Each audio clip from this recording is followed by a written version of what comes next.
Everyone in the kingdom believed they already knew my future. They said I was born broken, an omega without a wolf. They laughed whenever I walked through the streets, convinced I would spend my entire life alone because no alpha would ever choose someone as weak as me. Even I had started believing them. But they were wrong, because my wolf wasn't dead. It wasn't weak. It wasn't missing. It was sleeping. And the day it finally opened its eyes, the entire kingdom would fall silent.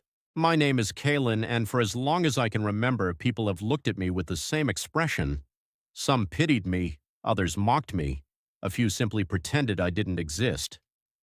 In our kingdom, every child dreamed about the day they would awaken their wolf. It usually happened before their 18th birthday. Families celebrated with feasts, neighbors gathered to witness the awakening, and proud parents smiled as their sons and daughters discovered the strength fate had given them. Some wolves were fast enough to outrun horses. Others possessed extraordinary senses, allowing their owners to hear whispers from impossible distances or smell danger before it arrived. Powerful alphas awakened fierce wolves that could dominate entire battlefields, while omegas often received gifts that strengthened their mates, healed wounds, or soothed raging instincts. Everyone awakened eventually, everyone, except me.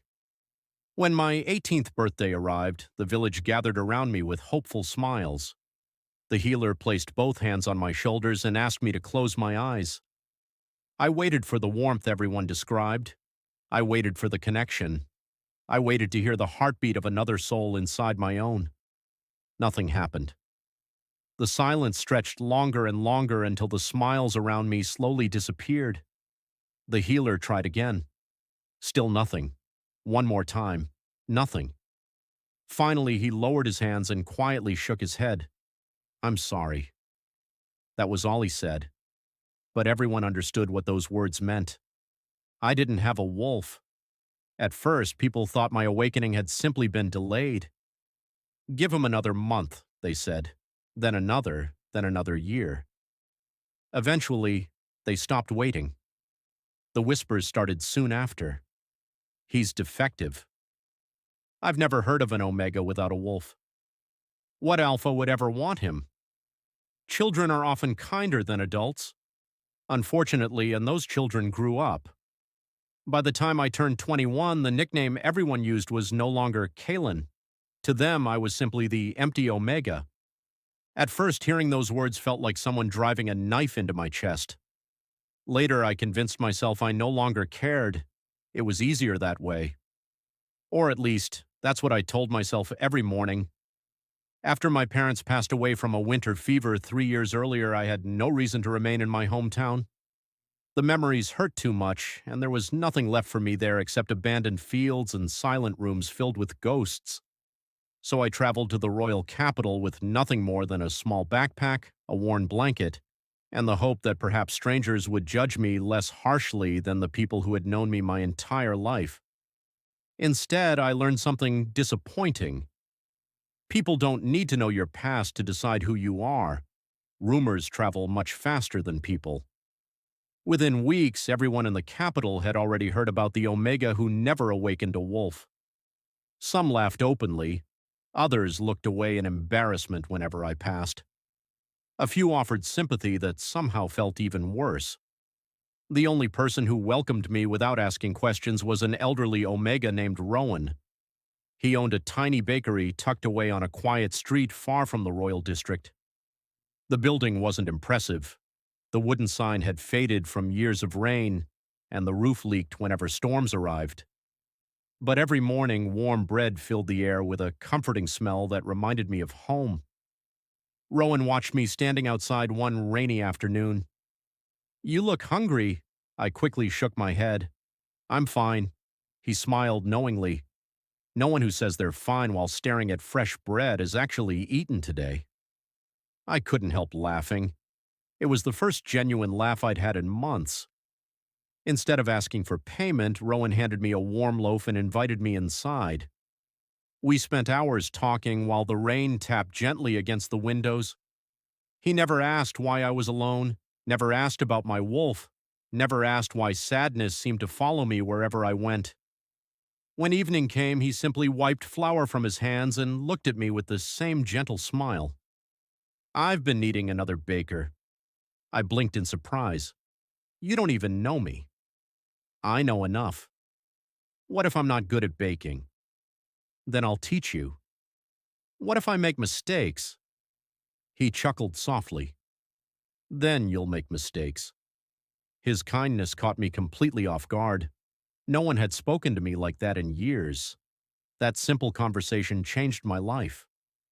Within a week, I had a small room above the bakery, a steady job, and for the first time since losing my parents, something that almost felt like a family.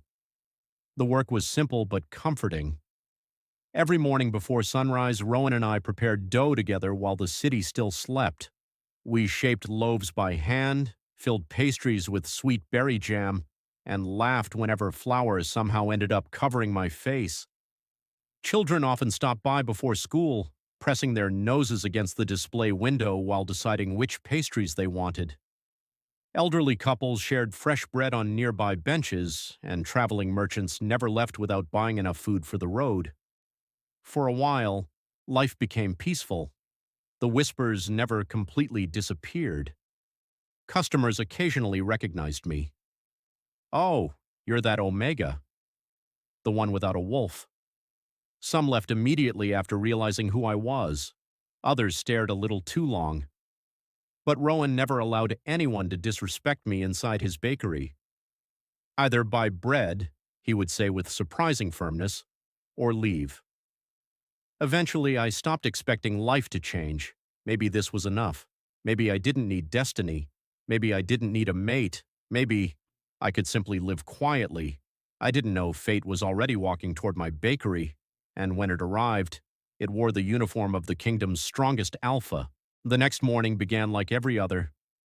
Before the first rays of sunlight reached the rooftops of the capital, Rowan and I were already awake, kneading dough in comfortable silence. The bakery smelled of butter, cinnamon, and freshly baked bread, and for a little while I forgot about everything outside those walls. I liked mornings. The city hadn't yet found its voice. There were no whispers, no judgmental stares, no cruel reminders of what I lacked. It was just the crackling of the oven, the sound of flour being sifted onto the counter, and Rowan humming an old lullaby his mother used to sing. "You've improved," Rowan said as he watched me shape another loaf. I smiled proudly. "It doesn't look lopsided anymore?"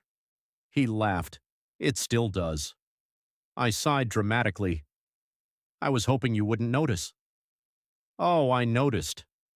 He gently reshaped the dough with practiced hands before placing it into the oven. "But now it looks lopsided with confidence." I couldn't help laughing.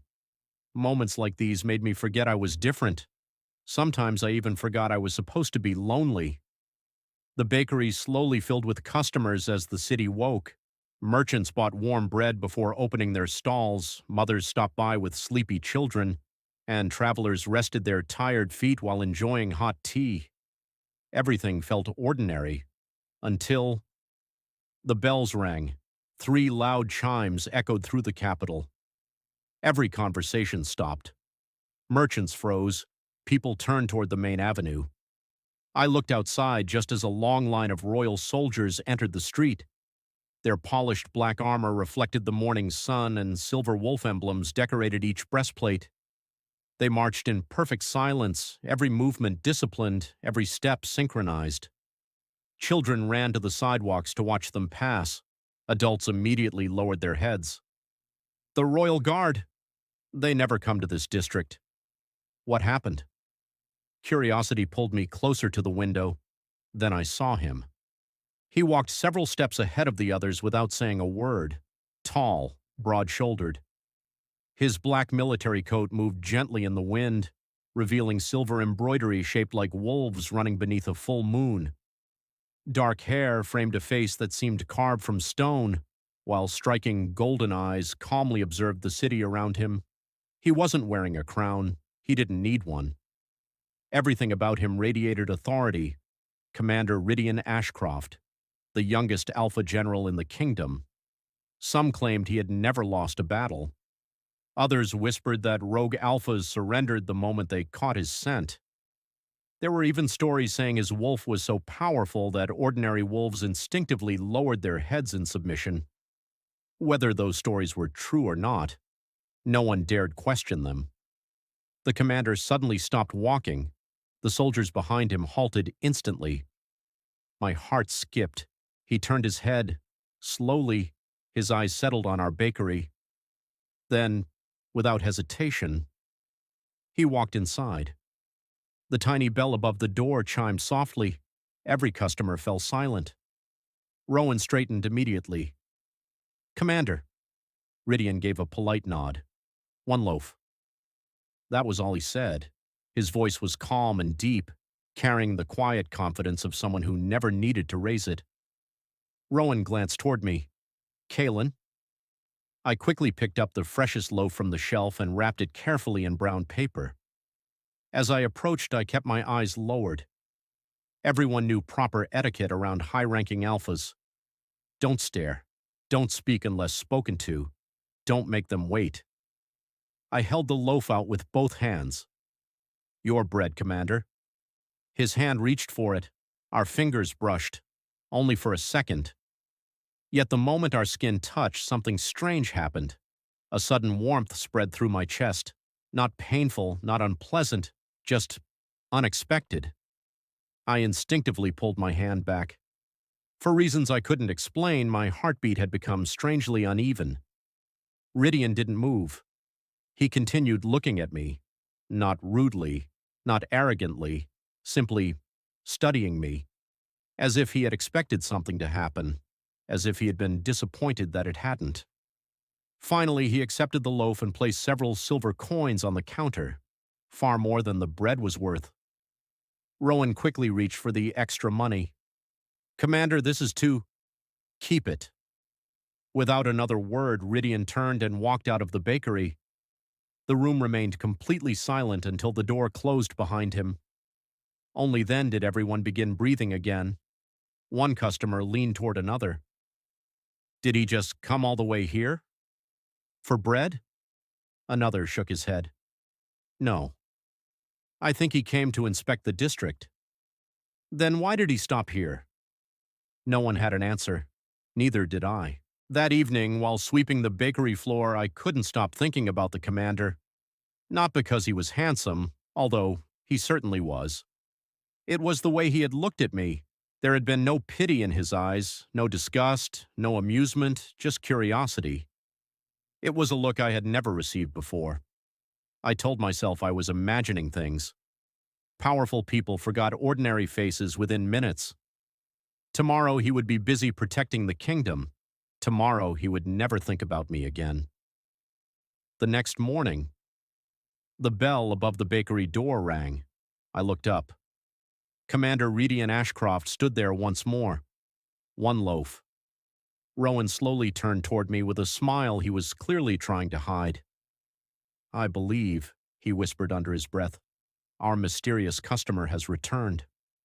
I rolled my eyes, pretending not to care. It probably isn't even for him. Perhaps. Rowan's smile only grew wider. But somehow, I don't think he's here because of the bread.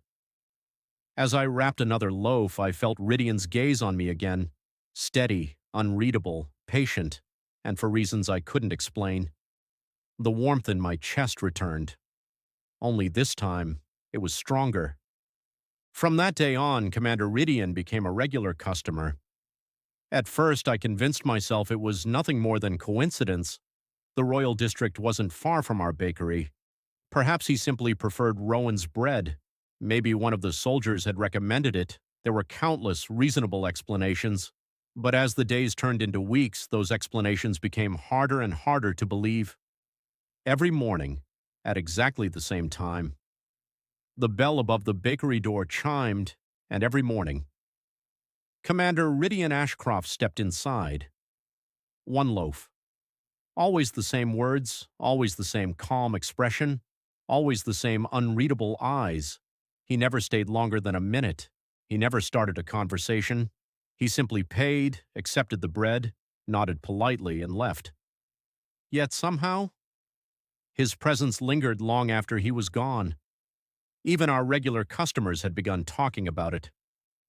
I've seen the commander here 4 days in a row. I heard he's been coming for almost 2 weeks. Does the royal palace not have its own bakers? Rowan only smiled whenever he overheard them. He never answered.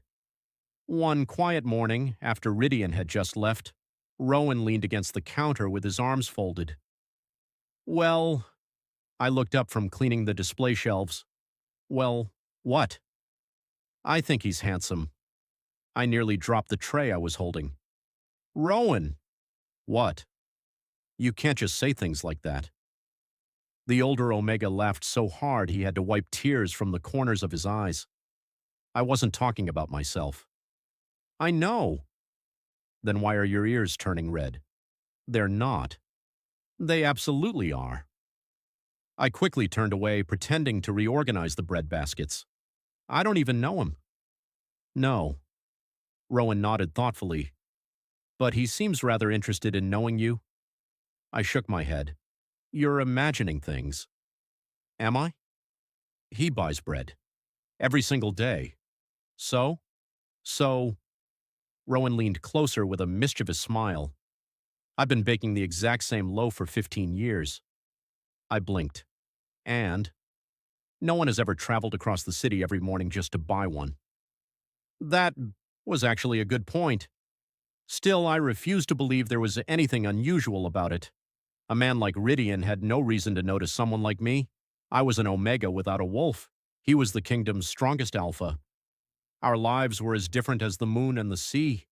There was no reason our paths should cross, no reason at all. Musicians played cheerful melodies in the town square. Merchants advertised colorful fabrics from distant kingdoms, and children chased one another between the market stalls.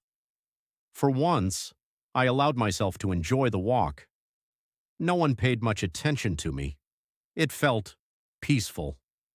As I passed through one of the narrower streets, I noticed a little Omega boy crouched beside a broken wooden cart. He couldn't have been older than 8. His cheeks were streaked with tears as he desperately tried to gather apples rolling across the road. People simply walked around him. Some sighed impatiently. Others stepped over the fallen fruit without slowing down. I set the basket down immediately.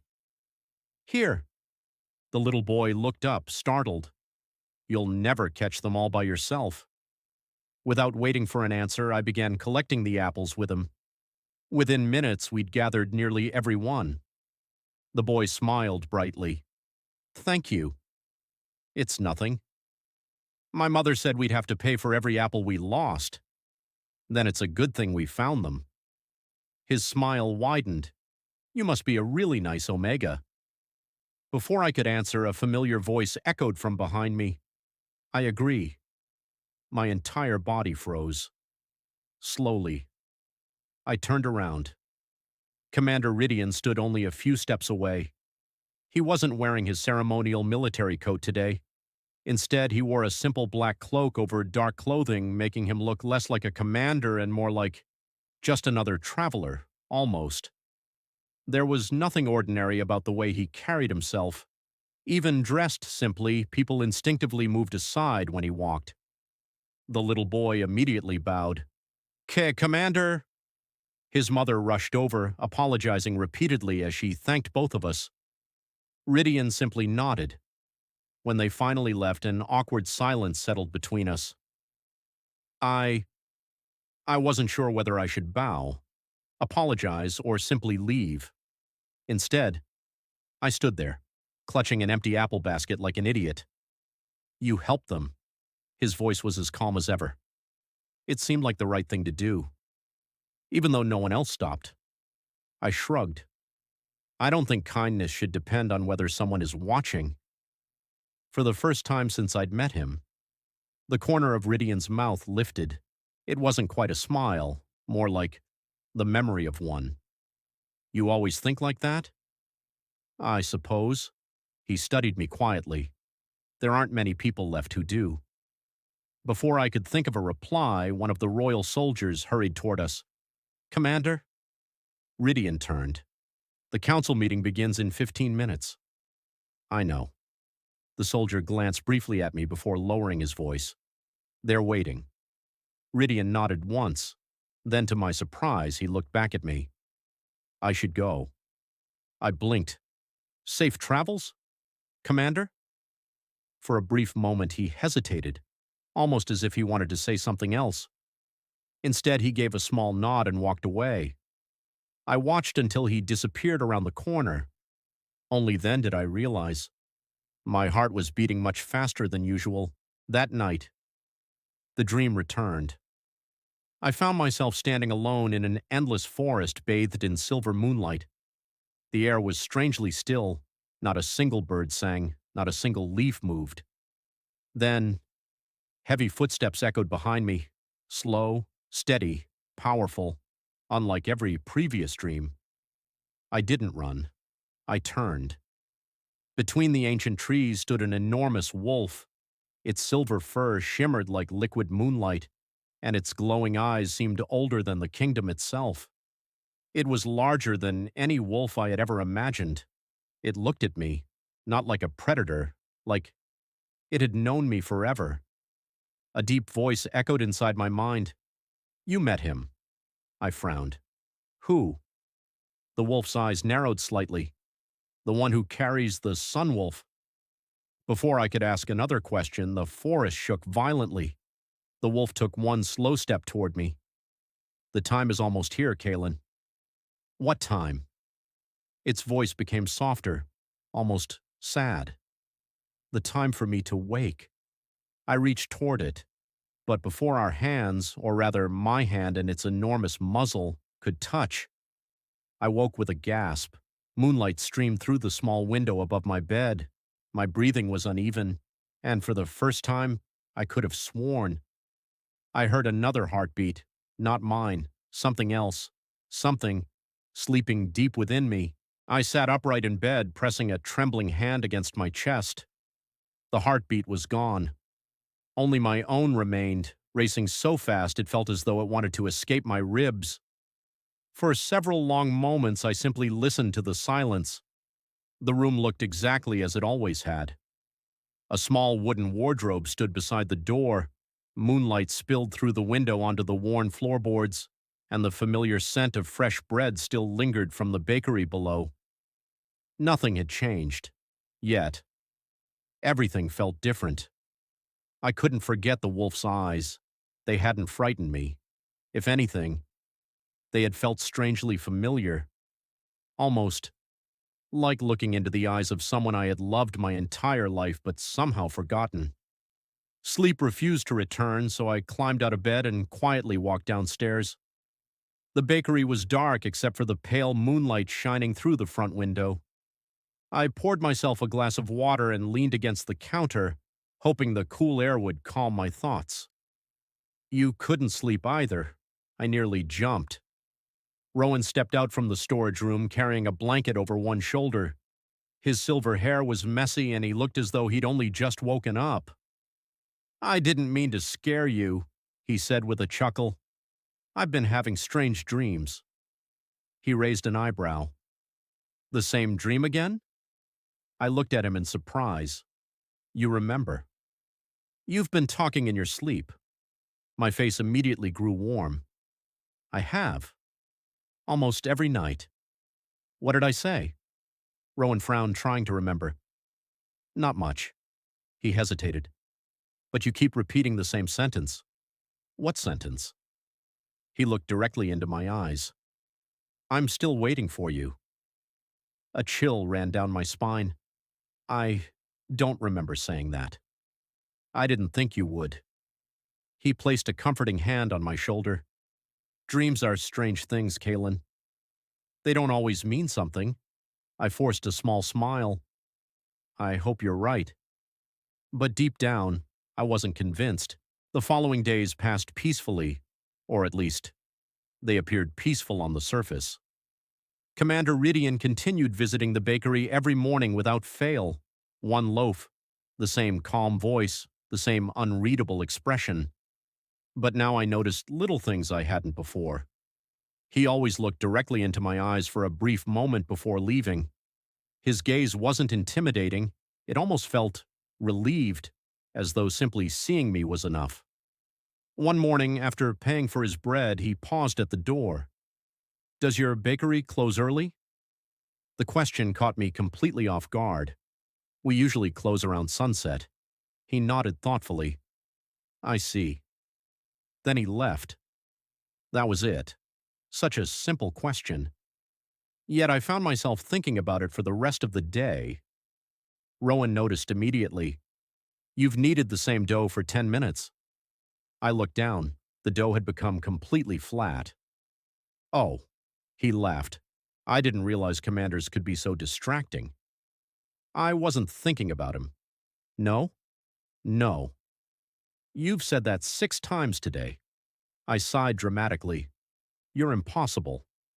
And you're terrible at lying." Late that afternoon, a heavy summer rain swept across the capital. Most customers hurried home before the streets flooded, leaving the bakery unusually quiet. I stood by the front window watching raindrops race down the glass. There was something peaceful about rain. It made the noisy city feel smaller, softer, almost hidden. The bell above the door suddenly rang. I looked up.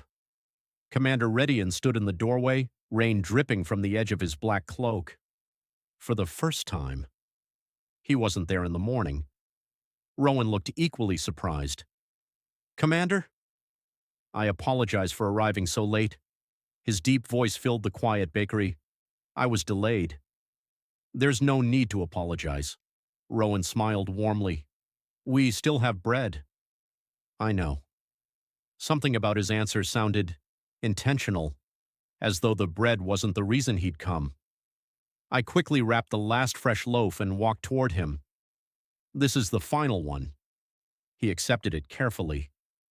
Outside, thunder rumbled across the sky. The rain only grew heavier. Without thinking, I spoke. "You'll get soaked walking back." He glanced through the window. "It appears so." Rowan suddenly clapped his hands together. "Commander, why don't you wait here until the rain eases?" I stared at Rowan in disbelief. Was he really inviting the kingdom's strongest alpha to stay inside our tiny bakery? To my surprise, Ridian accepted. "If it isn't an inconvenience." "Not at all." The commander removed his rain-soaked cloak and folded it neatly over the back of a chair. For the next several minutes, no one spoke. The only sounds were the crackling oven and the steady rhythm of rain against the roof. It should have felt awkward. Instead, the silence felt strangely comfortable. Finally, Ridian broke it. "The cinnamon pastries." I blinked. "What about them?" "They're always sold out before I arrive." I couldn't help smiling. "They're Rowan's specialty." "They smell familiar."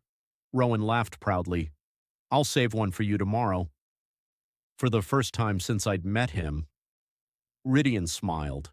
It was small, barely noticeable, but it completely transformed his face. He suddenly looked years younger, warmer, kinder. I found myself staring before quickly looking away. My cheeks felt suspiciously warm. The rain finally stopped just before sunset. Ridian stood, placing his cloak back over his shoulders. "Thank you." "It wasn't any trouble," Rowan replied. As the commander reached the door, he paused. Without turning around, he quietly asked, "Caelan?" My heart skipped. It was the first time he had ever spoken my name. "Yes?" "Have you lived in the capital long?" "Almost 3 years." "I see." Another brief silence. Then, "Be careful walking home after dark." I frowned slightly. "I live above the bakery." His shoulders relaxed almost imperceptibly. "Good." With that, he stepped outside.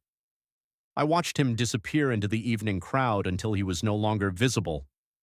Only then did Rowan softly clear his throat. "He remembered your name." I blinked. "So?" "So?" He folded his arms with a knowing smile. "You never introduced yourself." The words hit me like lightning. He was right. Neither of us had ever exchanged names. I had never told Commander Ridian who I was. And yet, he knew. That night the dream returned once again, but this time, I wasn't standing in the forest alone. Someone else was there. A tall figure dressed in black stood beneath the silver trees with his back turned toward me. Even before he moved, I recognized him. Commander Rydian, the great silver wolf, stood beside him, watching us both with glowing eyes. Then the wolf spoke.